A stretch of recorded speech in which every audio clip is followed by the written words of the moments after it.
Esto que vemos en la página doble es Hardboiled en estado puro. Fijaos en el grado de detalle enfermizo que se nos está mostrando, que yo diría que casi roza la locura.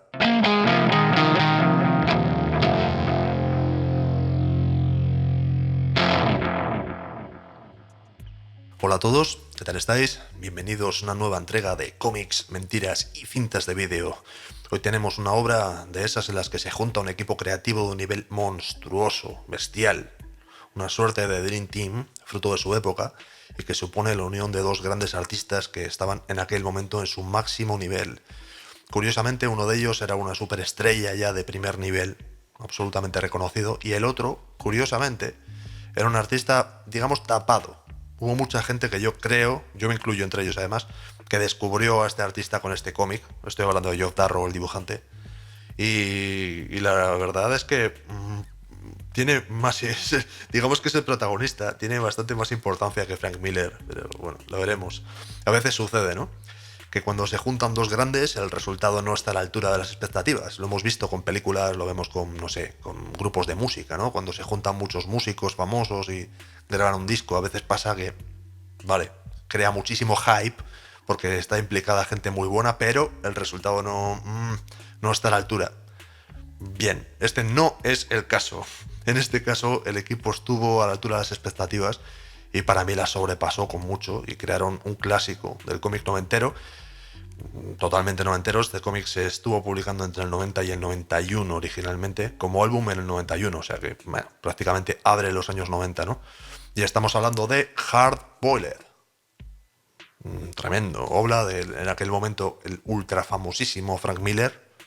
Tremendo, en aquel momento era el autor número uno en Estados Unidos y ya era una estrella a nivel mundial, pues debido a obras como Batman, El regreso del Señor de la Noche, ¿no? Ronin incluso, a pesar de que no fue un gran éxito comercial en su momento, su paso por Daredevil, pues eso, Frank Miller. O sea, ¿para qué voy a ponerme a hablar mucho? Frank Miller llegó a ser considerado el artista de cómic más importante del mundo en su momento, ¿no?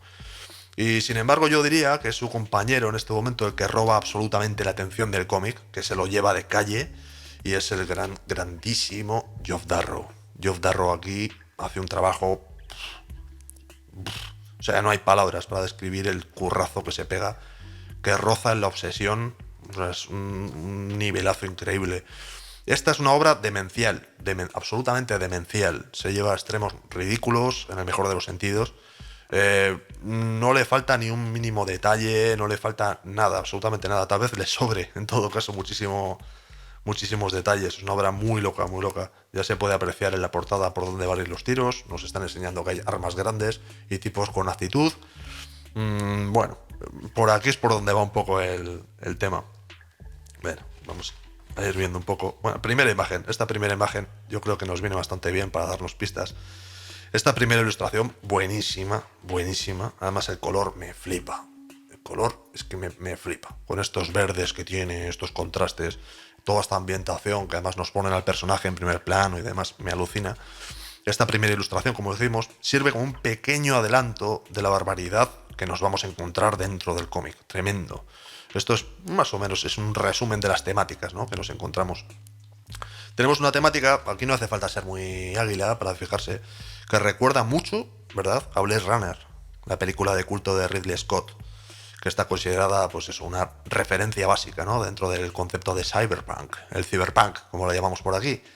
Cyberpunk, pues bueno, viene a significar algo así como una visión distópica de un futuro hipertecnológico, ¿no?, en la cual el ser humano pues ve en peligro su identidad entre tanto consumo, tanta, pues no sé, tecnología y tanta compañía, pues eso, sin ética, ¿no? Es un poco esa, es el rollo de Cyberpunk, es una especie como de visión negativa de un futuro tecnológico. Y eso, este cómic, Hardboiled, lo lleva a un nivel grotesco, grotesco, ya os digo, es tan exagerado que llega a ser un cómic de humor. No sé si queriéndolo o no, yo creo que sí, que un poco sí lo quiere, pero llega al extremo de ser un cómic prácticamente de humor porque es que es exageradísimo, tan exagerado como un dibujo animado, tremendo. De hecho, con Blade Runner, con la obra, hay bastantes coincidencias. Una de ellas parece ser que es que la historia en la que se basa Hardboiled está inspirada levemente en un relato de Philip K. Dick, que es el autor de la obra original en la cual se basó Blade Runner, la película, que era como era Sueñan los androides con ovejas eléctricas, creo que se llamaba algo así. Y de hecho, en la propia película de Ridley Scott, uno de los artistas que trabajaron dándole forma al concepto visual, recordemos las ciudades así muy barrocas, con muchas luces y publicidades y la moda de los personajes tan rara que llevaba, y ese tono tan que mezclaba rollos asiáticos, europeos, ese rollo tan de cómic, la palabra sería de cómic, pues uno de los artistas que trabajó en la película resulta que es Moebius, Jean Giraud, Moebius, uno de los clásicos, vamos, pilares básicos, ¿no? Del cómic mundial, vamos, ya un clásico básico. Y resulta que Jean Giraud y Geoff Darrow se conocieron en los 80. Geoff Darrow, gran admirador, influidísimo por Moebius, se nota. Y llegaron a colaborar juntos. A mediados de los 80 llegaron a publicar un portafolio juntos. Así que nos encontramos más de una coincidencia, ¿no? De hecho, Geoff Darrow y Moebius se conocieron en Los Ángeles cuando Moebius estaba trabajando en concepto para la película Tron. O sea, ya se conocieron en el contexto de arte para películas y demás. Y la influencia de Moebius aquí, pues es que es bastante clara. O sea, se nota mucho, a pesar de que Geoff Darrow tiene su personalidad muy definida, pues se nota que entre sus influencias está Moebius. Vale, esta es la portada del número 1 en Estados Unidos, página doble, que me resulta difícil enseñaros porque es una página doble, lógicamente. Originalmente el cómic se publicó en 3 partes, iniciándose la publicación en 1990, finalizándose en el 91 y se recopiló en un volumen como el que tengo yo a las manos, pues creo que en el 91, la primera edición. Fue editado por el sello Dark Horse, aquí tenemos el logotipo, espero que se enfoque bien, que quiero que se vea porque Dark Horse se merece que se les mencione. Este sello ya en aquel entonces estaba asumiendo una política muy acertada, muy acertada, de dar espacio a autores establecidos, alejándose de las tendencias comerciales de la época. Digamos que por un lado iban las tendencias noventeras, pues muy basadas en superhéroes, en acción y cosas para un público más adolescente, pero por otro lado Dark Horse decidió darle espacio a artistas más establecidos, artistas, digamos, más de autor, por así decirlo, gente que quería hacer obras que se salieran un poquito, ¿no?, de ese camino, y yo creo que fue un gran acierto que nos dejó obras pues como Hellboy, por ejemplo, o Sin City, o sea, cosas muy buenas, ¿no? En esta imagen, ya volvemos, dejamos de hablar de cosas, de contexto y vemos un poco la imagen. En esta imagen nos encontramos bastantes claves de lo que va a ser el contenido de Hardboiled. En primer lugar vemos pues el futurismo, que aquí no se aprecia demasiado, salvo por las armas, tal vez, algo así. Pero bueno, es una obra futurista que junta violencia y humor. Aquí es fácil de ver, estamos viendo un tío que le está pegando una patada a un coche y lo está aplastando. Violencia y humor, no hay más. Luego, otra parte muy importante que es, no sabría cómo llamarlo, cinemática tal vez, o cinética, no sé cuál sería la palabra adecuada, que es algo así como el trabajo con el movimiento, ¿no? O sea, el trabajo con... Lo vemos en este choque con una física que tiene un nivel loquísimo, ¿no? Y que se mantiene en el resto de la obra. Pues eso, el tío le pega una patada al coche, el coche se dobla con un realismo total. Es muy creíble, casi parece una fotografía congelada. Otro detalle muy importante sería el hiperdetallismo de Geoff Darrow, ¿no? Fijaos que es que estamos viendo lo que sucede en el interior del coche durante el choque. Vemos el polvo que se levanta debajo del coche. Vemos el impacto, vemos cómo se rompe el parabrisas, los fragmentos, cómo se dobla la carrocería, cómo la pierna del protagonista aplasta el parachoques, los neumáticos que se rompen y se doblan con sus ejes. O sea, es un trabajo totalmente detallista y que ya veréis más adelante que es que llega a un nivel de obsesión, de auténtica obsesión, loquísimo. Y bueno, también apreciamos aquí una mezcla muy personal interesante de estética pop, en la cual se mezclan a lo bestia elementos retro, con mucha estética de los 50 y los 60, con tecnologías que casi parecen alienígenas, ¿no? O sea, lo mismo nos encontramos armas gigantescas, que nos encontramos, pues eso, este coche que es un Chrysler. Como veréis, el modelo del coche no es precisamente futurista. De hecho, tampoco era un coche que estuviera en circulación en la época en la que se hizo el cómic. Es un cómic, pues eso, de los 50, de los 60, que a Frank Miller pues le mola mucho ese rollo, y a Geoff Darrow sospecho que también. Y aquí juegan mucho con eso. O sea, es como un futurismo, pero con detalles ahí retro que tiene mucha amiga.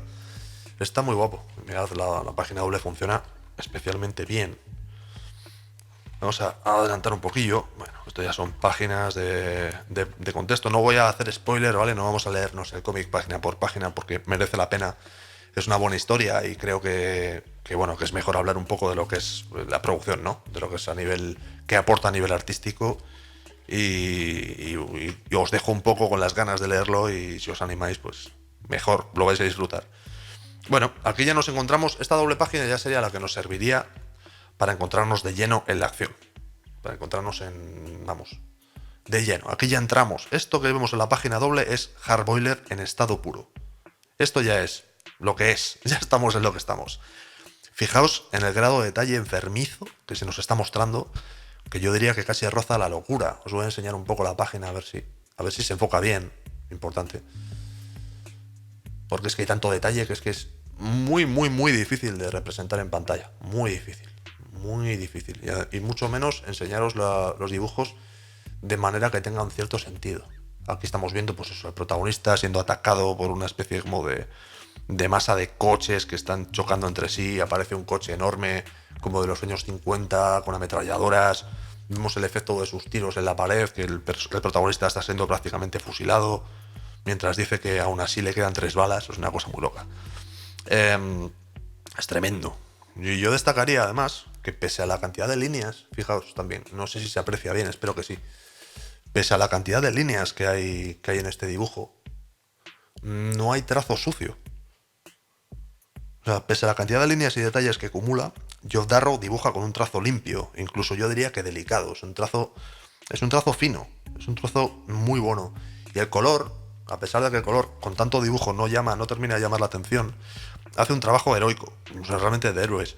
Los guionistas, perdón, son Claude Legris y Florence Breton.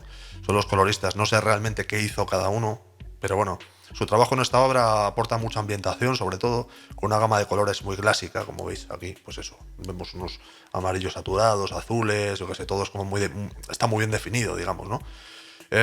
Y yo diría que es casi una mezcla de cómic europeo. Este es el tipo de colores que te podrías imaginar en un álbum ahí de los 80 y los 90, ¿no? En Europa.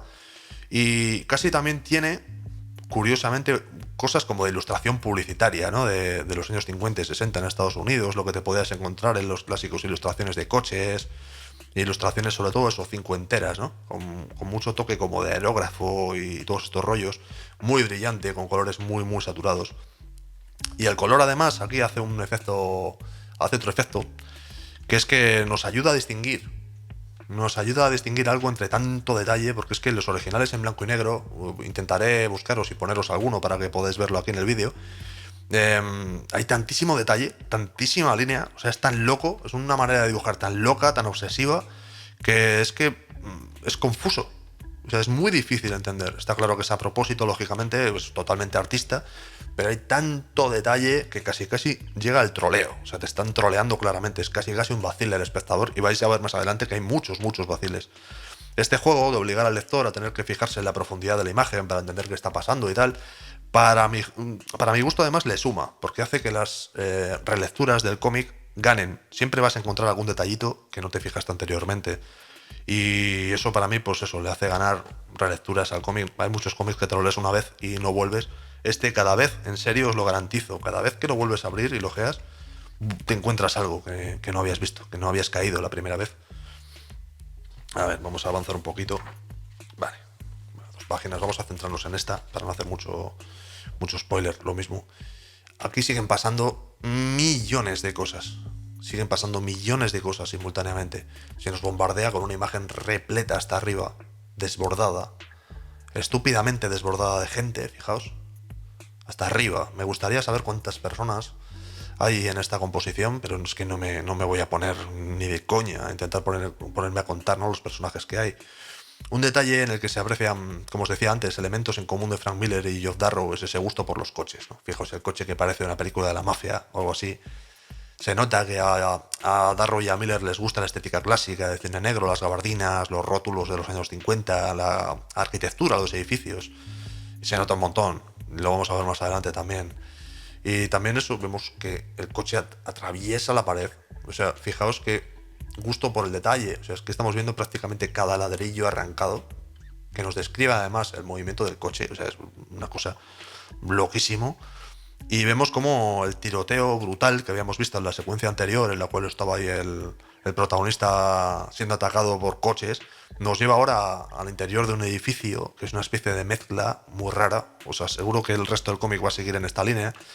Entre un club sexual absolutamente decadente, totalmente decadente, en donde la gente, pues bueno, la gente está haciendo de todo. Como es tan pequeño el detalle, el detalle es tan intrincado y es tan pequeño los personajes, tampoco me preocupa mucho lo explícito que puede ser la imagen, pero bueno, tampoco me voy a embrutecer. Y una cosa bastante curiosa que tiene este cómic también es que la gente es mostrada como una masa totalmente idiotizada, totalmente idiota, casi sin ningún tipo de individualidad ni moral, y sus actos principalmente forman parte de una conducta capitalista. Esto realmente no se sabe muy bien si pretende ser una crítica al capitalismo o una historia de acción, es difícil, la verdad es que es bastante difícil. Bueno, vamos a seguir mirando páginas. No, evidentemente la escena de acción eventualmente se va a resolver. La historia realmente es bastante simple en el fondo, y se mueve en esa idea de que en este futuro ultra anarcocapitalista, ¿no? Las empresas han transformado el mundo hasta convertirlo en algo casi deforme, basado en ultraprocesados, desperdicio constante, a imagen un poco y semejanza de lo que serían las propias empresas. El mundo ahora mismo funciona como una especie de supercentro comercial, ¿no? Y hay un concepto que a mí me gusta bastante y creo que es bastante omnipresente en este cómic, ¿no? Que es uno que fue creado por Philip K. Dick. Como decíamos, Philip K. Dick es el autor de Blade Runner, de la novela original, y es el autor también del relato en el que se basa esta historia. Aparte de millones de historias, muchísimas películas basadas en sus películas, en sus novelas y sus relatos. Era un tío que era, en fin, era una bestia de la ciencia ficción, ¿no? Y él creó un concepto en Blade Runner que se llamaba el Kippel, que yo creo que ese concepto aquí en este cómic es como un elemento más, un elemento creativo más con el que se crea. Ahora vais a ver, os voy a leer la definición literal, ¿no? Según K. Dick en Blade Runner, de lo que es el Kippel, y vais a entender un poco a qué viene este desvarío que os estoy haciendo. Ahí vamos, Kippel son los objetos inútiles, las cartas de propaganda, las cartas de cerillas que hay después de que se ha gastado la última, el envoltorio del periódico del día anterior. Cuando no hay gente, el Kippel se reproduce. Por ejemplo, si se va usted de la cama y deja un poco de Kippel en la casa, cuando se despierta a la mañana siguiente hay 2 veces más, cada vez hay más. Tremenda la definición. En esta imagen vemos un poco esta idea, ¿no?, de encontrarnos lo ultraprocesado constantemente como una forma de alejarnos de cualquier naturaleza. En esta máquina ahí complicadísima, ultra intrincada, que está conectada a este señor que es importante en la historia, pero vemos que es una especie como de señor súper obeso, que tiene máquinas conectadas a él, ¿no? Nos encontramos que hay como bebidas de diferentes marcas, hay como latas, parece un dispensador casi, ¿no? Nos encontramos comida rápida, nos encontramos refrescos, incluso bebés. No sé si se aprecia el detalle de los bebés también en una esquina. Es una imagen pues que resulta grotesca. Y yo creo que también responde un poco a lo que decía antes, la lectura de lo que os he dicho del Kippel, ¿no? De que al final es como el desperdicio industrial, el desperdicio del consumo. Incluso las cosas que compramos y no utilizamos se van acumulando hasta el punto de que alteran un poco nuestra naturaleza, ¿no? Alteran un poco el mundo y crean que el mundo sea como una especie como de cúmulo de cosas que pueden ser útiles o no serlo, pero como cosas producidas. Es un concepto bastante loco. Vamos a ojear un poco más. Bueno, aquí como veréis, pues suceden muchas cosas en la historia. Muy bien dibujadas todas. Fijaos qué dibujazo. Mirad qué dibujazo, chavales. Mirad qué grado de detalle y mirad qué cantidad de Kippel y de basurilla procesada hay dentro de esta máquina. O sea, esto no se puede interpretar de una manera que no sea paródica. No, es imposible tomárselo en serio. Bueno, paginotes, tremendo, uno tras otro, bestial. Buah, mirad esta página, muy buena. Fijaos aquí, qué imagen, amigos míos. Qué página. Tremendo. Tenemos una especie de mezcla entre una especie como de ceremonia litúrgica, ¿no? Como si fuese una especie de ceremonia religiosa que se ofrece como espectáculo en la barra de un bar. En fin, muy loco. se ofrece ahí en la barra de un bar en la que la gente encima no parece mostrar ningún tipo de interés ni atención. O sea, la gente está a su puta bola. Tienen delante una especie como de renacimiento cibernético y la gente está en la barra hablando o bebiendo o... No se ven teléfonos móviles en esta obra porque todavía no era la época del móvil, pero en eso es lo único tal vez en lo que no lo clavaron. Es increíble. De hecho, llama mucho la atención en esta obra la ausencia de emociones en las personas que aparecen en los dibujos. Es increíble, quedan reducidos a meros consumidores aburridos. Es muy difícil verles alegres o verles enérgicos, muy difícil, ¿no? Aparte del grado enfermizo de detalle en los aspectos tecnológicos, nos fijamos en la acumulación de desperdicio, que es lo que os hablaba antes, que llama mucho la atención, ¿no? Contribuye a generar un ambiente pues bastante incómodo. El ambiente es como sintético, antinatural, y encima al meterle todos estos desperdicios no resulta de todo agradable. No es un futuro molón, no para nada.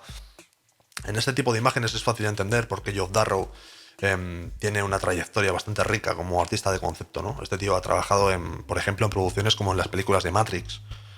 En la imagen que hemos visto antes es facilísimo verlo. Fijaos estas formas cibernéticas y demás. Aquí yo veo Matrix a saco, a saco. Bueno, dibujazo.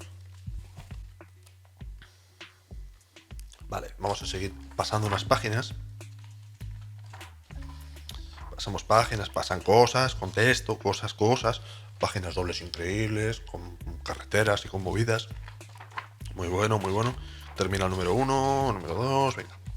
Esta página buenísima, chavales.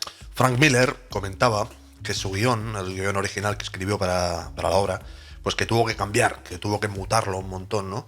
A medida que el proyecto empezó a tomar forma, ya que el arte de Geoff Darrow, pues que era demasiado. O sea, que empujaba la historia en la dirección que le daba la santa gana, ¿no? Que tenía tanto protagonismo, tanta fuerza y tanto virtuosismo que no podía ceñirse a la historia que Frank Miller había escrito. Y prácticamente pues rompe la historia y rompe, ¿no? la idea de historia que nosotros tenemos asociada a un cómic. Pues yo que sé, un cómic tiene un tipo de guión tal vez más parecido a una película, ¿no? Con su presentación de personajes, sus líneas argumentales, esas cosas que tiene un guión. En este caso, Geoff Darrow se lo lleva tanto a lo visual que no podríamos interpretarlo como una historia normal. O sea, si nos ceñimos únicamente a la historia, pues bueno, no terminaría de describirnos la sensación ni la información, ¿no? que nos transmite esto.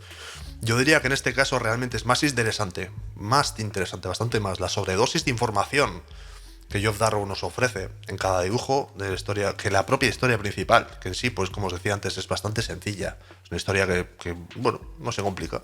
Le da, digamos, buen material para dibujar a Geoff Darrow, para inspirarse, y no digamos que tampoco satura.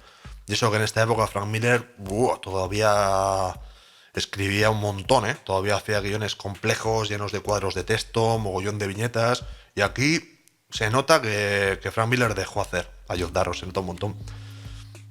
Bueno, en la página que os estoy enseñando nos encontramos uno de esos casos en los que un simple desplazamiento por carretera pues se convierte, por obra y gracia del artista, en una imagen desbordada, totalmente desbordada de detalles y de capas de imágenes. Hay capas... Pues eso, hay imágenes debajo de imágenes, una cosa muy bestia. O sea, no deja un milímetro libre el cabrón de dibujo. Es una cosa, en fin, pues muy loco, muy loco. Apreciamos cada coche de inspiración retro. Se nota aquí este rollo del gusto por los coches de los 50 y todo este rollo que decíamos antes de Frank Miller, que está atascado, pues eso, en un embotellamiento bestial. No se pueden mover un centímetro porque es que están totalmente encajados unos con otros. Una cosa loquísima. Y los edificios, además, también son así como de inspiración de la época dorada industrial, ¿no? Son como muy cincuenteros de la época de los 50, este rollo así como, pues eso, clásico, retro. Incluso si nos acercamos más todavía, espero que se esté enfocando bien, podemos distinguir cada minúsculo ser humano circulando y haciendo cosas por las aceras. A ver si se está... Espero que se esté viendo, ¿eh? Ya, muy loco. Se ve a los seres humanos embotellados por las aceras. Una cosa muy loca, muy loca. Y el conjunto, además, parece una especie como de red de caminos que no tiene ningún sentido. como una especie de enorme nudo de carreteras, piedra y asfalto, ¿no? Es como una antinaturaleza total. Y de hecho, en este cómic es muy, muy, muy difícil conseguir ver nada que recuerde mínimamente a la naturaleza. Es como asfalto, piedra, asfalto, cristal. O sea, es brutal. Seguimos ojeando un poco. Bueno, seguimos viendo páginas, narrativa, cosas que pasan en el atasco, no sé qué. Vamos a evitar, como os digo, bueno, mirad qué página. Uf. Tenemos páginas de atascos, tenemos explosiones atómicas en medio de la carretera. O sea, en fin, leos el cómic, por favor. Hacedme el favor, leos este cómic que merece la pena. Tiroteos, cosas. Vale, vale. Por ejemplo, esta página está bien, me gusta. Esto de parar en las páginas dobles y tal, está guay. En este dibujo nos acercamos un poco a esas calles decadentes, ¿no? Para poder apreciar lo que la masa humana está haciendo, cuáles son sus costumbres y sus actos. En este caso, pues curioso, que es fundamentalmente una mezcla de sexo y de consumismo. No es una visión muy agraciada del ser humano, no voy a acercarme mucho más porque hay bastantes escenas por ahí que pueden ser, bueno, más bien tirando explícitas. Pero bueno, sirve para hacerse la idea, ¿no? La ambientación de esta esquina que nos han presentado a mí me parece brutal, brutalísima. Bestial, en fin. Se consigue además que el conjunto bloquee nuestra capacidad. A mí me pasa mucho con este cómic, que el conjunto bloquee nuestra capacidad de observación. O sea, llega un momento en que estás viendo tantas cosas que, vale, te puedes fijar en detalle concreto y decir, oh, Dios mío, fíjate, si este tío está pegando un grito. Pero es como que la capacidad para fijarse en detalles individuales queda como amortiguada, ¿no? Como que resulta difícil. Llega un punto en que es como la saturación de imágenes te deja como pasivo, por así decirlo. Es una cosa bastante loca. En fin, y yo creo que es eso, que al final la propia densidad que tienen las imágenes, pues ayuda a la narración de la historia. Es un concepto un poco raro, pero yo creo que funciona. Esta imagen yo creo además que sirve como un buen ejemplo de lo que decíamos antes de la influencia que tiene Geoff Darrow a Moebius. Esta imagen remite mucho a Moebius y a la escuela francesa, ¿no? De hecho, como os dije, ambos artistas colaboraron en el 85 en una obra que hoy está muy, muy cotizada. Es difícil conseguirla por menos de un riñón, que se llama algo así como Le Cité de Fe, o algo así. No es el francés, se nota, ¿no? En español es La Ciudad de Fuego, que tiene lápices dibujados por Geoff Darrow y la tinta la hace el grandísimo Moebius, increíble. Hay algunos dibujos, igual os pongo alguno. Por internet se pueden ver algunos dibujos y es que son... o sea, vaya par de monstruos, increíble. Pasamos páginas. Vamos a avanzar un poquito. Vale, nos plantamos... Buah, tremenda página también. Vemos dos páginas aquí en las que se nos da un poco de respiro, ¿no? De tanto infierno detallista con esa narración loca. Aquí vemos una narración más o menos tradicional, que nos viene bastante bien. De lo que no nos vamos a liberar es de la ultraviolencia, ¿no? Que es un elemento pues, bastante habitual, como decíamos, en el Frank Miller de esta época. Recordemos que en 1991, que es cuando termina de publicarse esta obra, Hardboiled, Miller acaba de empezar su época en Sin City, que sería algo así como el inicio de su segunda etapa profesional, ¿no? Como artista independiente. Y sus personajes y historias se volvieron mucho más adultos, mucho más extremos y violentos y demás. Aquí se nos describe una escena de persecución. A mí me gusta, la verdad es que me gustan mucho estas dos páginas juntas. Se nos describe, como decíamos, esta escena en la que nuestro protagonista persigue una especie de señora mayor que resulta, pues como veis aquí, no ser lo que parece. Como en todo el cómic, como en el resto del cómic, el tono es grotesco, pero no termina de dar mal rollo porque es luminoso, es así como limpia la línea, es curioso. Seguimos ojeando algunas páginas. Bueno, pasan cosas, están pasando un montón de cosas aquí. Persecuciones, peleas, explosiones, de todo. Buah, paginón, otra vez más. Esta página tiene mucha coña, porque, bueno, como veréis una vez más, vemos mucha información. ¿Cómo no? Qué raro, ¿verdad? Como consecuencia de la persecución, como hemos estado viendo antes, le he pasado un poco de carrerilla. Hay un accidente, ¿no? De tráfico que acaba generando un derrumbe en este supermercado. Que vemos viendo a gente comprando, pues que les pilla la cosa un poco así como de sorpresa, ¿no? Y están comprando alimentos gigantes, fijaos. ¿Veis? Que llevan en los carritos de supermercado, llevan alimentos pues de tamaño grande, ¿no? Prácticamente está sacada, como os decía, desde una cámara de seguridad y resulta bastante familiar la imagen. El chiste es que la cadena de supermercados Behemoth, como pone aquí en el rótulo, Behemoth significa en inglés algo así como gigante, ¿no? Es una distribuidora de alimentos modificados atómicamente, ya ves tú, atómicamente, para ser gigantescos. Es como, pues eso, como si pillas una máquina que permite aumentar las cosas y lo aplicas a alimentos, ¿no? Para tener alimentos, pues eso, alimentos XXXXL, ¿no?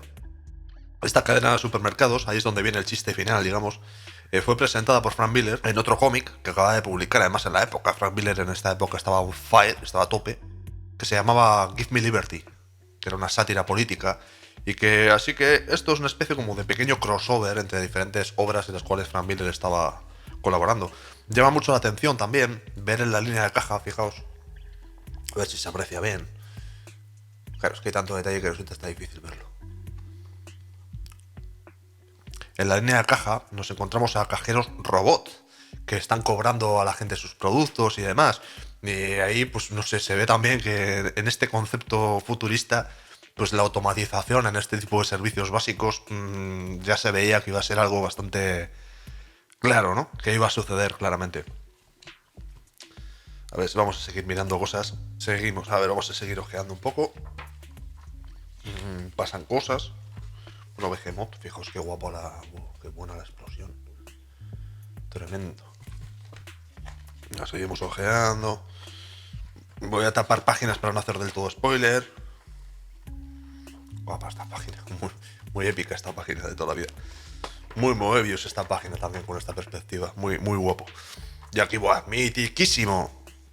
Mitiquísimo. Esta es la portada del número 3 en Estados Unidos, en la serie limitada original. Fijaos qué macarrada, ¿no? Qué potencia tiene esto. Esto es una imagen mítica, mítica. Me atrevo a decir que tal vez sea la más recordada de la obra en conjunto, ¿no? En ella se muestra en la portada y contraportada dos planos en los cuales se aprecia al protagonista en el momento del disparo a un enemigo, ¿no?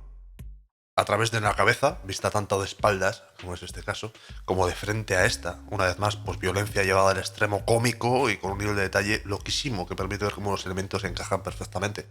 Pero imaginaos que esta es la portada del cómic, la parte delantera, y esta es la parte de detrás. Casi es como dar a entender que el cómic en sí pues es la cabeza de este tipo, ¿no? Por la que ha pasado una bala. Muy mítica esta imagen. Famosísima. Vamos a seguir ojeando un poco. A ver qué nos encontramos por aquí. Vamos a avanzar. Vamos a avanzar. Bueno, también muy míticas estas. Buenísimas. Esta es muy famosa también, esta imagen. Aquí se nos revela, bueno, aquí sé que hay un spoiler, pero bueno. Bueno, esta imagen también a mí me gusta mucho. Es una escena de lucha en un desguace. Y en principio, pues esto no debería tener nada de especial, pero en manos de Darrow, de Geoff Darrow, se convierte en una oportunidad tremenda para representar al mínimo detalle un lugar que en el fondo pues es como muy emblemático, ¿no? Del tipo de sociedad que nos ha mostrado Hardboiled, que nos muestra esta obra. Pues qué es eso, el consumismo y la masificación industrial que genera productos y desperdicios de una manera simultánea a lo bestia, ¿no? Un mundo en el cual se acumula toda la basura y se acumula todo eso. Pues es como muy fácil imaginarse vertederos del tamaño de países. Una cosa enorme, ¿no? Este es el punto final de la persecución, que había ocupado muchas páginas entre estos dos personajes, el del protagonista y este otro personaje aquí ya prácticamente deforme. Y bueno, supone el clásico punto en el que al protagonista le van a abrir los ojos a una realidad en la que en su vida pues esto no es el perfecto sueño americano que él cree que está viviendo. Y creo que el color también aquí está muy bien aplicado a generar esta sensación que es como de atardecer, ¿verdad? Es como más intimista, es como ya esos colores tan brillantes que hemos visto en escenas exteriores del cómic. Aquí es como que de pronto se apagan. A ver si vamos a ver. Por ejemplo, aquí, ¿ves? Ese optimismo luminoso, ¿no? Que tenía la escena del atasco al principio del cómic, esta luz así tan brillante. Aquí es como que de pronto se apaga, que yo creo que esto está muy bien porque también nos genera la sensación de que el tiempo transcurre a lo largo de la historia. Y la verdad es que creo que está clavado. Creo que está clavado. A ver, vamos a seguir ojeando algunas páginas, a ver qué nos encontramos. Bueno, aquí es que esto ya sí que sería súper spoiler. Esto no vamos a parar en estas imágenes. Tal vez en una de las últimas, porque yo creo que fuera de contexto tampoco va a tener mucho... Mirad esta página, qué burrada. Mirad qué burrada. Mirad qué página doble. Como decíamos antes, no hay un milímetro de página que no esté dibujado. Bestial, bestial. Absolutamente bestial. Me he saltado páginas para no, ya os digo, para no reventaros el final de la historia, ¿no? Y bueno, vale, esto me lo salto también, no os lo voy a enseñar mucho tampoco. Sí, ahí sale el prota. Vale, y esto es lo que sería ya la imagen que cierra el cómic. Fin. Este es el famoso fin. Bueno, y esta idea que comentábamos antes de este es el cierre. Mira que esa está bonita la imagen, ¿verdad? El color me vuelve a parecer flipante. Al igual que es curioso, porque veo un perfil de color muy parecido al de la escena que abría, ¿veis? Esta es la ilustración con estos verdes y estos amarillos que abre, que es precioso, la verdad. Es un color ahí increíble, muy bien aplicado, muy bonito. Y veo un perfil de color muy similar aquí. De hecho, prácticamente las mismas gamas. Y es una imagen hasta bonita, ¿verdad? Y es como esa idea que os comentaba anteriormente, de la idea del sueño americano perfecto, ¿no? Que es como decíamos, esto es como una especie como de rollo retrofuturista, ¿no? Es cyberpunk, que es futurista, es distópico, pero también tiene muchos elementos de inspiración, ¿no? De casi la época, pues yo sé, la serie Mad Men, por ejemplo, ¿no? Esos años 50, 60, ese rollo. Y yo creo que, bueno, que esa idea del sueño americano es la protagonista de esta imagen que cierra la obra. Nos devuelve al protagonista prácticamente al punto de partida, volvemos a empezar. Y creo que, bueno, que es importante ese concepto de propaganda de los 50 y los 60 en los Estados Unidos, ese American Way of Life, ¿no? Como un modelo para el estilo de falsa existencia, en la que nuestro protagonista parece vivir de espaldas a esa verdadera realidad, en la que ese mega ultra hipercapitalismo pues ha arruinado todo, se ha cargado el planeta, ha destruido la democracia, se ha cargado la moral humana, se ha destruido todo, ¿no? Se ha cargado pues, la sociedad.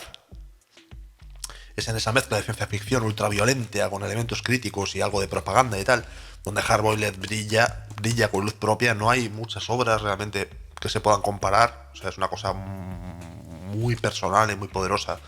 Y encaja bastante con este tipo de obras que estaba realizando Frank Miller en estos principios de los 80, de los 90 y muy finales de los 80. Y Hardboiled, pues eso, bueno, por cerrar un poco, como hemos dicho antes, ganó un premio Eisner, o sea, un premio Eisner tremendo, y es un clásico que no ha tenido continuación ni adaptación, curiosamente, a otros medios. No se ha adaptado, que yo sepa, a animación, ni a películas, ni a nada, a pesar de lo que pone aquí en el cómic, que no sé si es que yo lo entiendo mal. Aquí ponía próximamente en cines por el autor de Sin City y 300.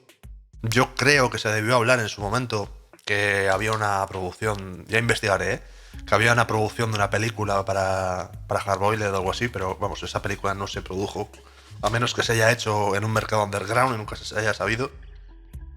Edición española, septiembre del 2008, primera edición. Esta se ha reeditado recientemente, por cierto, aprovecho, no sé. Lo digo pues por tirar la caña, ¿no? Nada, no, a mí no me pagan porque os compréis el cómic, pero bueno, hasta hace poco era un cómic más o menos, no muy complicado de encontrar, pero no estaba en muchas librerías, no estaba disponible por muchos. Y como os decía, pues bueno, pues es una obra que ganó un Eisner, fue nominado a 2, Geoff Darrow posteriormente ganaría 2 Eisner más en otros años, o sea que Darrow tenía todavía mucho que decir. Frank Miller también tenía un montón de obra por delante, algunas de ellas las vamos a ver aquí, seguro. Y bueno, estos dos artistas volverían a trabajar juntos en otra obra, en Big Boy and Rusty de Big Robot, así es como se llama, pero es una obra mucho más ligera, otro rollo, digamos que ya se olvidaron de todo este rollo de barroquismo posapocalíptico. Bueno, no es posapocalíptico esto, sería barroquismo retrofuturista. Me voy a quedar con eso. Yo creo que en la miniatura va a poner eso, barroquismo retrofuturista.